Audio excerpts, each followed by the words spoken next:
ज़रा सोचें, अगर मरने के बाद आप दोबारा जिंदा हो सकते हो, अगर आपके मरने के बाद भी आपकी आंखें एक दिन फिर से खुल सकें, क्या ये जन्नत का वादा है या फिर नहीं? ये साइंस की एक ऐसी कोशिश जो मौत को शिकस्त देने निकली है। अमेरिका, रूस और चीन जैसे ममालिक में इंसानों को मौत के बाद एक खास अंदाज में फ्रीज कर दिया जाता है। आखिर क्यों? ताकि मुस्तकबिल में जब साइंस तरक्की कर ले तो उनको दोबारा जिंदा किया जा सके। मगर सवाल यह है कि क्या इंसान वाकई मौत को शख्स दे सकता है या यह महज एक दीवाने का ख्वाब है? आज की वीडियो में हम खोलेंगे नाइट्रोजन चैम्बर्स के दरवाजे, जहां 600 लाशें आज भी खामोशी से दोबारा जिंदा होने का इंतजार कर रही हैं। लेकिन उन्हें क्या पता कि अल्लाह ताला कुरान करीम ने फरमाता है, वल्लज़ीना यदऊना मिन दुनिल्लाहि ला यख्लुकूना शैअन व हुम युख्लकून अम्वातुन गैरु अहयाइन वमा यशऊरून अय्याना युबअसून। और इस आयत का मफहूम कुछ इस तरह से है, और जिन्हें ये अल्लाह के सिवा पुकारते हैं, वो कुछ भी पैदा नहीं कर सकते बल्कि वो खुद पैदा किए गए हैं। वो उस हालत मर्दा हैं, जिंदा नहीं, और उन्हें शऊर भी नहीं कि वो कब दोबारा उठाए जाएंगे। और वो समझते हैं कि मौत अब सिर्फ एक वक्ती रुकावट है, एक बीमारी जिसका इलाज साइंस शायद मुस्तकबिल में कर लेगी। उसी यकीन के साथ वो खुद को या सिर्फ अपने दिमाग को फ्रीज करवा रहे हैं, और इस प्रोसेस को कहते हैं क्रायोवेंक्स, जहां इंसानों को -196 डिग्री सेंटीग्रेड दर्जा हरारत में नाइट्रोजन गैस के चेम्बर्स में मंजमद कर दिया जाता है। और ये उन्हें लाशें नहीं कहते हैं बल्कि उन्हें पेशेंट्स यानी मरीज कहा जाता है। आखिर ये प्रोसेस किस तरीका से किया जाता है? जैसे ही कोई शख्स मरे तो उसके जिस्म को फौरन ठंडे पानी में रखा जाता है। ब्लड सर्कुलेशन और ऑक्सीजन सप्लाई को जारी रखने की कोशिश की जाती है। जिस्म में ऐसे केमिकल डाले जाते हैं जो अंदर से जिस्म को आइस क्रिस्टल न बनने देते हैं। फिर जिस्म को आहिस्ता आहिस्ता फ्रीज करके -156 डिग्री पर लाया जाता है। आखिर में उसे एक खास चेम्बर या टिंक में रख दिया जाता है जो कई डिग्री पर लाया जाता है, सालों तक बंद रह सकता है। क्या दुनिया में कभी कोई जिंदा हुआ? अब तक की सच्चाई ये है कि अब चले 58 सालों में एक भी इंसान या दिमाग दोबारा जिंदा नहीं किया जा सका।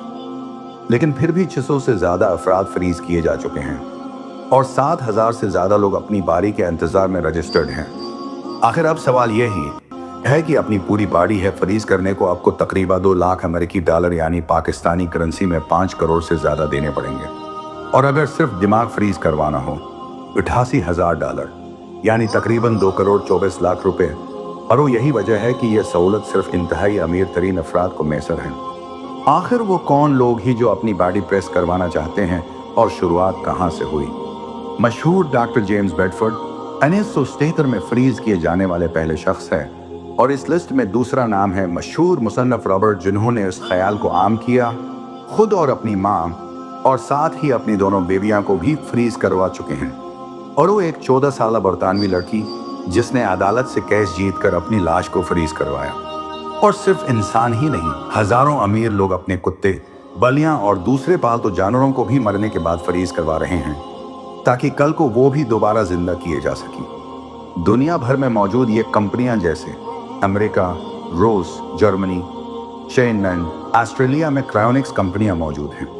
पाकिस्तान का अब तक कोई सरकारी रिकॉर्ड नहीं है, लेकिन हिंदुस्तान के भी कुछ अफराद रजिस्टर्ड हो चुके हैं। क्या वाकई यह मुमकिन है कि साइंसदानों की राय मुनक़सिम है? न्यूयॉर्क यूनिवर्सिटी के प्रोफेसर कहते हैं, यह ख्वाब फिलहाल साइंस फिक्शन लगता है, लेकिन कौन जानता है कल ये हकीकत न बन जाए।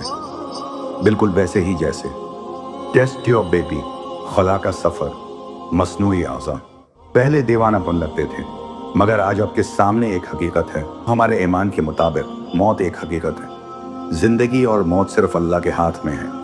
कोई साइंस, कोई टेक्नोलॉजी अल्लाह के अज़्न के बगैर जिंदगी नहीं दे सकती।